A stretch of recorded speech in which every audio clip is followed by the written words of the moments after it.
saya ya. Saya dulu begitu bangga banget dengan Islam. Saya merasa bahwa Nabi Muhammad adalah nabi yang paling suci, nabi yang paling sempurna. Benar ya? Benar begitu kan dulu klaimnya. Dan bahkan Nabi Muhammad itu adalah nabi penyempurna kitab terdahulu. Nah, makanya semua orang, bahkan yang punya kitab yang terdahulu pun wajib mengikuti kitab Quran. Benar kan? Seperti itu kan? Nah, Anda dari situlah. tahu dari saya. Kenapa? Anda kan Muslim dulunya, pasti lebih tahu. Apalagi dengar Anda ini Muslim dari garis keras dulu. Ya, berarti memang. sangat solehah dulu berarti. Enggak. Kata siapa sangat solehah? Garis keras dalam artian Muslim yang jahat berarti ya. Anda Muslim yang jahat berarti. Kalau menurut pandangan saya sekarang itu sangat jahat, tapi kalau yang dulu menurut saya bagus gitu. Menurut saya. Pantesan gimana, Bu? Ya, maksudnya karena Anda jahat, makanya Anda murtad mungkin. Makanya jangan jahat-jahat jadi enggak bisa, Bu. Jadi begini, Bu. Ternyata saya menjadi Kristen itu bukan karena pikiran saya, bukan karena niat saya, dan juga bukan karena cita-cita saya. Tetapi karena Tuhan sendiri yang manggil saya melalui mimpi, Bu. Ibu itu nggak percaya kan? Ketemu Tuhan lewat mimpi ya kan? Iya, betul. Itu nggak bisa dipungkiri. Anda nabi itu. Oh, bukan. Kalau di Alkitab orang ketemu Tuhan Yesus melalui mimpi itu bukan nabi, Bu. Bilangan 12 ayat 6 baca. Oh, itu kalau bilangan. Kalau di dalam perjanjian baru, Yesus mengatakan, nah itu nanti orang-orang akan dikasih taruna-tarunanya, mimpi-mimpi, penglihatan-penglihatan, seperti itu. Siapa yang diberikan penglihatan? Nabi atau orang biasa? Yang dia kehendaki, nggak mesti harus nabi. Nah, itulah pemahaman yang berbeda. Pemahaman yang berbeda dari Islam maupun Kristen. Jadi ibu jangan selalu memaksakan, ya kan? Kita Kristen harus sama seperti ibu. La ikra fiddin, Mbak. La ikra fiddin. Nah, makanya saya bilang lebih baik ibu jangan terlalu bilang, oh itu jadi nabi dong, berarti hebat dong. Tidak. Kita Kristen yang tadi ibu bilang, ibu tuduhkan bahwa saya katanya dijamah Tuhan berarti hebat dong. Berarti oh tidak, kata siapa? Dijamah Tuhan. Nah, maksa lagi kan? Nah, saya kasih tahu Bu. Cuma logis ya. Kita nih logika ya. Sorry, saya kasih tahu makanya. Kalau di dalam kekristenan, dijamah Tuhan itu artinya kita kalau Islam mungkin mendapat hidayah.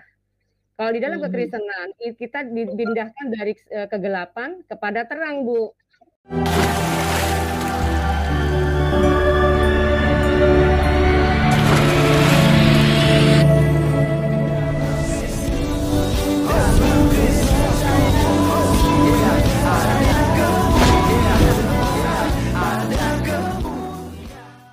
Yang manakah yang kamu dustakan? Bidadari-bidadari dipelihara dalam kemah-kemah.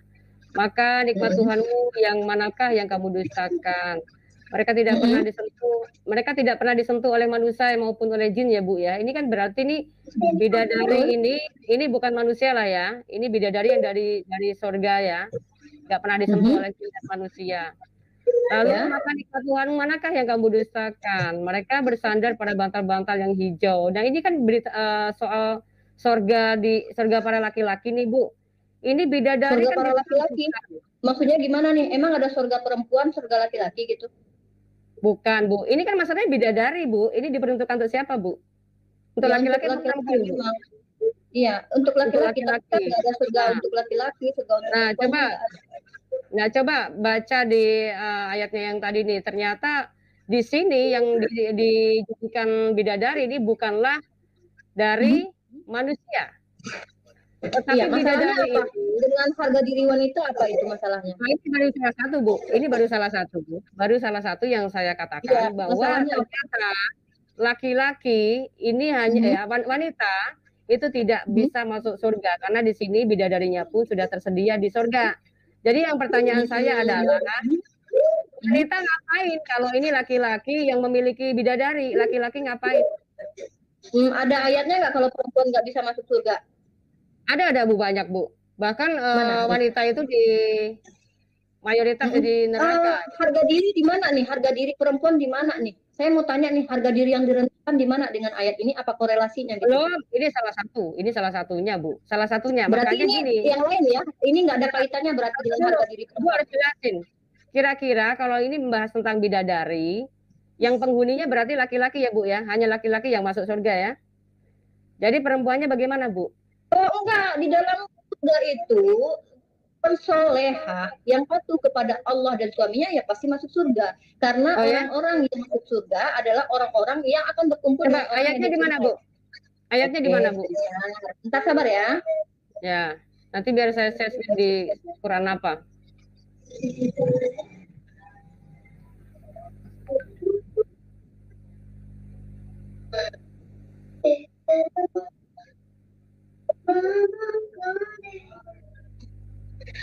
Oke, sebentar ya.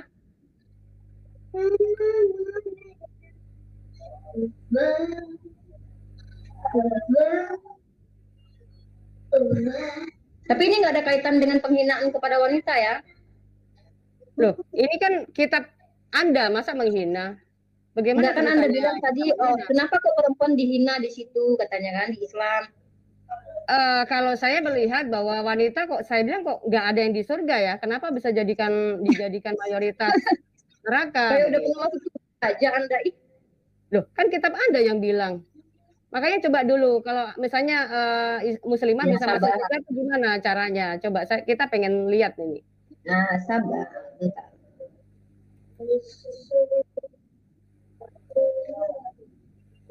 Oh, jadi karena itu Anda murtad gitu berharap di Kristen bakalan masuk surga? Enggak. Setelah saya di dalam terang, baru kebuka. Saya bacakan dalilnya dari hadis. Jika seorang wanita selalu menjaga sholat 5 waktu juga berpuasa, bentar ya, dan sebulan Ramadan, serta betul-betul menjaga kemaluannya dari perbuatan zina dan benar-benar taat pada suaminya, maka dikatakan pada wanita yang memiliki sifat itu, masuklah dalam surga melalui pintu mana saja yang engkau suka. Iya, bagaimana Bu caranya bertakwa, Bu? Cara bertakwanya bagaimana? Ikuti perintah Allah, ikuti perintah suami, jangan selingkuh, jangan udah punya suami tapi masih jelalatan matanya. Ya nggak mungkin lah udah selingkuh, udah bangkang sama Tuhan, masa mau berharap masuk surga? Emang siapa kita? Anak Tuhan. Emang kita bapak kita yang punya surga? Oke, kalau logikanya Bu ya, kalau saya jadi perempuan yang menjaga kemaluannya, nikah saja Bu, kenapa nikah lagi? Ya kan? Maksudnya ini gimana nih? Boleh nikah lagi nggak muslimah? Boleh nikah lagi nggak muslimah? Maksud Anda poliandri? Apa sih korelasi pertanyaan Anda? Ya. Ini saya jawab begini loh. Karena gini, tadi kan suruh menjaga kemaluan. Oh enggak dong. Iya, saya suruh menjaga kemaluan. Nah, iya, menjaga kemaluan itu dengan suami, nggak berzina. Bu, tidak berzina dengan laki-laki lain. Bu, sebentar, saya bilang laki-laki boleh poligami. Masa perempuan nggak boleh? Menikah lagi. Emang Anda mau dipakai laki-laki rame-rame? Anda suka ya? Loh, yang jadi masalah kenapa laki? Nah, disitulah letaknya. Kenapa derajat Anda mau berarti? Oh, Anda pengen. Anda pengen dipakai rame-rame laki-laki? Saya tanya Bu, laki-laki di situ rame-rame dong berarti. Ayo, berarti laki-laki dipakai rame-rame kenapa? Dong. Kenapa? Nah, kenapa masalahnya dengan laki-laki? Makanya saya bilang derajat perempuan laki-laki ada perempuan dipakai rame-rame di surga. Memang di mana ayatnya itu? Anda suka kayaknya dipakai rame-rame nih? Sekarang gini, bidadarinya saja ya perawan terus ya dipakai terus sama laki-laki. Nah terus laki-lakinya itu masalahnya saya tanya. Nah ibu ini kan sebagai perempuan muslimah katanya derajatnya nggak boleh dikatakan rendah. Laki-laki boleh nikah banyak, ya kan? Murahan lah jadinya ya. Nah terus kenapa yang murahan? Yang murahan itu perempuan yang minta dipakai bareng-bareng seperti keinginan Anda itu. Sama aja Bu, laki-laki dan perempuan. Lah laki-laki dipakai bareng-bareng. Beda. Laki-laki itu nggak murahan. Ibrahim punya istri banyak. Daud punya istri banyak. Itu nggak masalah bagi Tuhan. Lagi pula jangan niru raja dong. Jangan niru raja dong. Raja Ibrahim, Daud nabi loh. Kata siapa Bu? Kalau di dalam Alkitab bukan nabi Bu. Saya kasih ayatnya boleh ya? Aduh, boleh. Ternyata Anda nggak pernah baca kitab. Nih, Anda nggak pernah baca kitab makanya. Bentar, saya cari dalilnya dulu bentar. Aduh, ketahuan nggak baca kitab Fatimah. Masa Daud sama Ibrahim bukan nabi? Ibrahim memangnya disuruh Bu poligami? Ada perintah kah? Emang Tuhan ngelarang dia poligami? Nggak boleh, dilarang. Nah, Ibu katanya pernah baca. Mana dalilnya? Dalil dilarang poligami mana? Mana dalil dilarang poligami? Tentang syarat. Nggak mana dalil dilarang poligami? Wah, ini lama ini pasti ya lihat Alkitab ya. Saya punya poin satu ya. Poin satu adalah nih Fatimah, ini Rifa. Fatimah bertanya sekali, saya menjawab bahwa Islam tidak mengizinkan perempuan dipakai rame-rame karena saya nggak mau dipakai rame-rame. Saya nggak tahu kalau Mbak Fatimah ternyata suka dipakai rame-rame. Yang kedua, Kata Mbak siapa, Fatimah Bu? Kata siapa, Wan? ya kan Kata Mbak siapa, Fatimah Bu? tadi bilang, kok ibu nggak mau? Emang kok pada laki-laki aja? Berarti Anda menginginkan begitu dong. Nah, Kalau kami kata nggak mau, siapa yang perempuan menginginkan muslim. enak aja? Bu, Bentar, tunggu saya sebentar, kasih tahu, bentar. Bu. Saya mau cari dalil Bu, dulu. Saya mau ngasih dalil Bu. Abraham, Daud itu nabi ya, bentar. Oke, silakan, silakan. Nabi di sini nabi apa dulu, Bu? Beda, Bu. Dia punya gelar nabi, tetapi sebenarnya dia adalah raja. Beda lagi, Bu. Yang Emang Anda tahu menyebutkan dia apa nabi, artinya nabi? Apa bedanya nabi itu? Arti nabi apa emang? sejarahnya, Bu. Sejarahnya kita lihat ya, Bu ya. Sejarahnya dulu kita lihat, jangan ngotot. Ibrahim itu orang mana sih, Bu? Nggak usah ngotot. Ya. Islam itu kan hanya meniru sejarah tokoh-tokoh sejarah dalam perjanjian lama. Nggak usah Nggak usah ngotot, yang tahu itu kemana-mana, siapa. nggak usah kemana-mana. Orang Yahudi lah, Nggak usah bukan kemana Anda kali. siapa. Ini bukan orang Yang Arab lebih kan? tahu Nah, orang kenapa? Yahudi. Loh, Kenapa orang Arab sok tahu? kok lari-lari ini Mbak Fatimah? Tunggu, poinnya udah Tanya. melebar deh. Tadi katanya perempuan dihina. Saya kasih dalilnya nggak ada Nah, tuh perempuan dihina. makanya di situ, makanya Saya mau tanya. kasih dalil Di komparasi situlah. boleh dong? Udah Di dua situlah yang harus saya belajar. kasih kepada Anda. Sebentar, Bu, Pertama, Bu, jangan nyocos terus dong, jangan nyocos terus. Saya kasih tahu di situ, itulah perbedaannya. Perempuan punya keinginan nafsu yang lebih tinggi, tetapi nggak boleh menikah lagi. Harusnya boleh dong, wow. tidak? Oh berarti Anda pengen bilang aja kali. Bu, saya tanya, kenapa laki-laki boleh? Ya karena memang kodratnya laki-laki itu bisa, dia bisa menikahi atau berhubungan dengan banyak wanita. Faktanya Abraham, Daud, Salomo punya istri banyak. Oh. Ibu tahu nggak Injil isinya tentang Abraham bukan? Injil emang apa? Injil apa menurut kamu? Ya kok sekarang kok kelari ke Injil makanya ternyata tadi ini Mbak Fatimah nih nggak mau punya moderator karena dia mau lari-lari nih, dia nggak mau fokus. Jangan. Oh iya dong. Bu. Kita kembali ke kehinaan perempuan. Enggak, saya nggak mau lari, saya nggak mau ngikutin alur Anda. Saya sudah banyak mengikuti Anda. Mana? Saya nggak mau juga kayak gitu dong. Anda mau seenak-enaknya aja mentang-mentang di channel Anda gitu ya. Saya Kristen, Bu. Saya Kristen, Bu. Lalu apa urusannya di saya Kristen, Bu. Saya pengikut Yesus, Bu. Saya pengikut Yesus, Bu. Anda mau mengikuti Donald Trump bagi saya nggak masalah ya, Pak ya. Saya nggak peduli. Jangan maksa dong. Saya mengikut Yesus.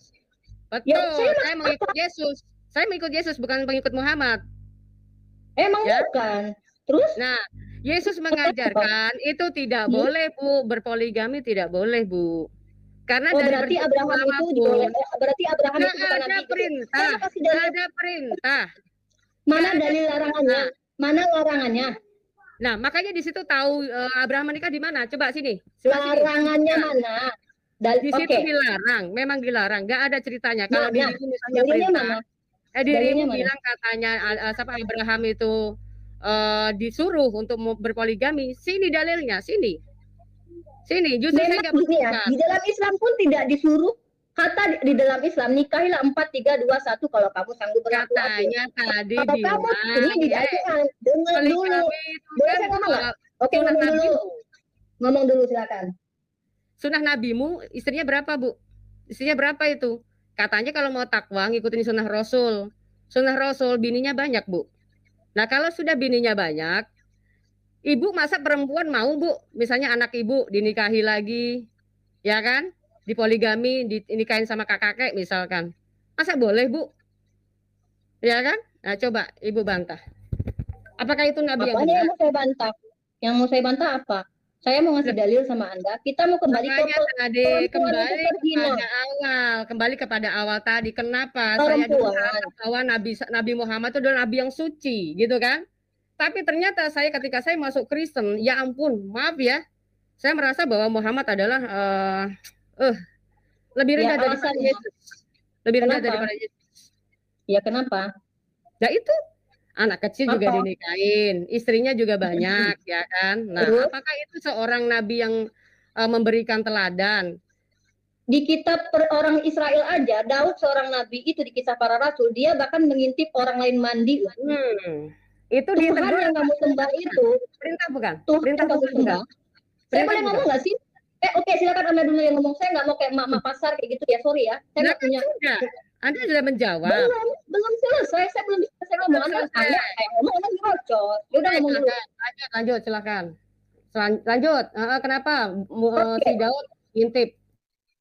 Oke, Anda mengatakan seorang nabi nggak boleh gini karena menikah banyak istrinya. Sementara Abraham itu seorang nabi, punya istri lebih dari satu. Daud adalah seorang nabi di dalam kisah para rasul, dia juga memiliki istri lebih. Kenapa Anda yang keberatan sementara Tuhan saja bahkan mengatakan Daud di dalam kitab Raja-Raja, dia sudah menjalankan perintah Tuhan dengan benar. Dan Anda mengatakan bahwa Daud dan Abraham itu bukan nabi. Saya mau memberikan ayatnya dulu. Santai bisa? Saya kasih ayat dulu. Boleh ya? Bentar. Daud dan Abraham itu adalah nabi. Ingat ya.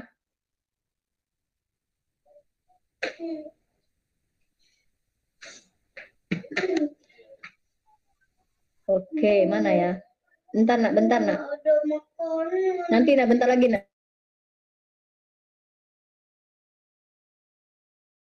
Bentar, saya mau ambil di handphone ini. Saya mau tutup dulu karena di handphone ini data-data saya besar. Ya, kalau di dalam perjanjian baru ada rasul yang menyebutkan bahwa dia seorang nabi, Daudnya ya. Tetapi untuk masalah statusnya, Daud itu bukan nabi, Bu. Makanya selusuri sejarahnya. Orang-orang perjanjian baru, misalnya para rasul, menyebutnya dia sebagai nabi karena Daud ini adalah lebih daripada raja. Bukan sekedar raja. Begitu, Bu. Makanya disebut oleh para rasul dengan sebutan nabi. Ini kemana ya, Bu Rifa? Halo, Bu? Ya, saya coba untuk ambil file saya yang di handphone ini. Susah, bentar. Anda sabar dulu, bentar. Saya mau ambil dalilnya dulu. Oke, yang pertama adalah saya mau mengembalikan ke dasar awal tadi, bahwa Anda mengatakan perempuan di dalam Islam itu hina. Sekarang saya mau mengkomparasikan dengan bagaimana perempuan di Kristen sendiri. Tolong Anda buka di dalam Efesus 5:22-24. Oke.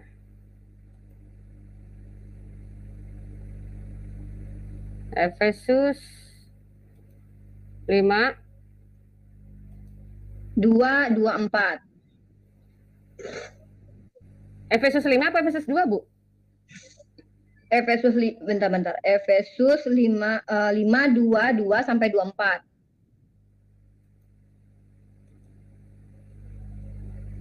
Efesus 5 ini ayat 2. Ya. Dan hiduplah di dalam kasih sebagaimana Kristus Yesus juga telah mengasihi kamu dan telah menyerahkan dirinya untuk kita sebagai persembahan dan korban yang harum bagi Allah. Nah, terus kenapa nih, Bu? Itu Efesus berapa itu? 22:24. Bentar. Sorry. Apanya Efesus 5? Efesus 5:22-24. Oke. Kayaknya saya bakalan terpental. Saya mau ambil data dulu. Saya kayaknya terpental sebentar ya. Bentar Ibu, ini saya baca nih ya. Hai istri, tunduklah kepada suamimu seperti kepada Tuhan. Karena suami adalah kepala istri, sama seperti Kristus adalah kepala jemaat. Dialah yang menyelamatkan tubuh. Karena itu sebagaimana jemaat tunduk kepada Kristus, demikian jugalah istri kepada suami dalam segala sesuatu. Hai suami, kasihilah istrimu sebagaimana Kristus telah mengasihi jemaat dan telah menyerahkan dirinya baginya. Nah, di situ ada keseimbangan, Bu. Kalau suami mengasihi istri, istri boleh tunduk kepada suami. Begitu, Bu. Jadi ada keseimbangan. Yang dua-dua, karena suami adalah kepala istri sama seperti Kristus adalah kepala jemaat, dialah yang menyelamatkan tubuh. Kemudian dua-dua, istri tunduklah kepada suamimu seperti kepada Tuhan. Aduh, nyembah suami dong. Mendingan jadi muslim ya. Muslim itu punya muslimah itu punya hak di dalam rumah tangga, enggak jadi yang harus tunduk seperti hamba gitu kan, harus seperti siapa, Bu? Ibu bacanya gimana ini? Yang mana nih ayatnya kayak gitu? Ya, menuhankan suami itu menghambakan diri karena pada dasarnya manusia itu hamba di mata Tuhan. Ada dalilnya. Nabi-nabi itu adalah hamba. Nabi-nabi semuanya adalah hamba. Oke, saya akan kasih dalilnya. Oke, saya punya tiga dalil yang belum saya kasih sama Anda karena saya punya masalah. Tenang aja. Anda boleh tanya sebebasnya ya. Sebentar. Ini jelasin dulu ya. Hai istri, tunduklah kepada suamimu seperti kepada Tuhan. Jadi tunduk kepada istri seperti kepada Tuhan. Dia harus taat gitu ya. Tetapi ketaatannya di sini ada nih poin ke-25-nya. Hai suami, kasihilah istrimu. Jadi ada poin ini nggak boleh ditinggalin ya. Kenapa istri boleh bertunduk kepada suami? Dikarenakan suami mengasihi istrinya. Kalau suaminya berpoligami, artinya dia tidak mengasihi lagi. Begitu, Bu, ya. Paham ini? Gimana? Anda bicara ini dari mana pengajarannya? Loh, ini baca, Bu. Gimana? Hai suami yang ayat tanggal ini, Ibu kan baca di layar nih, kan saya screen, Bu. Saya lagi nyari dalil buat Anda. Ini saya mau kayaknya terpental dulu. Saya mau ngambil dalil-dalil di handphone saya yang ini karena apa namanya? Saya harus sebentar, Oke. Ini kan dalil dari Anda kasih ke saya kan? Ya, enggak, intinya di situ perempuan harus menuhankan laki-laki dan harus patuh sebagaimana kepada Tuhan. Itu dalilnya begitu. Ya udah, kalau memang Anda tidak mengakui, lebih terhina perempuan di dong. Karena siapa, Bu? Di sini ya, suami harus mengasihi istrinya loh, Bu. Kalau coba ayat 24-nya baca, ayat 24 bentar. Iya, karena itu sebagaimana jemaat tunduk kepada Kristus. Ini jemaat tunduk kepada Kristus. Ya, sebagaimana jemaat tunduk berarti kepada perempuan jauh di bawah laki-laki ya. Gini, Bu, ketundukan ini diperumpamakan sebagaimana jemaat tunduk kepada Kristus. Begitu, Bu, maksudnya. Paham nggak? Jadi si istri ini dituntut untuk tunduk kepada suami. Nah, ini ada kata mengatakan sebagaimana jemaat. Jadi memberikan contoh sebagaimana jemaat tunduk kepada Kristus. Begitu juga istri. Lalu di mana hebatnya gitu kan, lebih enakan di muslim. Ayat 25-nya baca dong, Bu. Ayat 25-nya. Ayat 25 baca. Hai suami, kasihilah istrimu sebagai. Kalau itu di Islam juga ada. Di Islam juga nggak boleh. Mana ada buktinya? Tunggu. Saya sudah banyak dalil PR yang Anda lewatkan.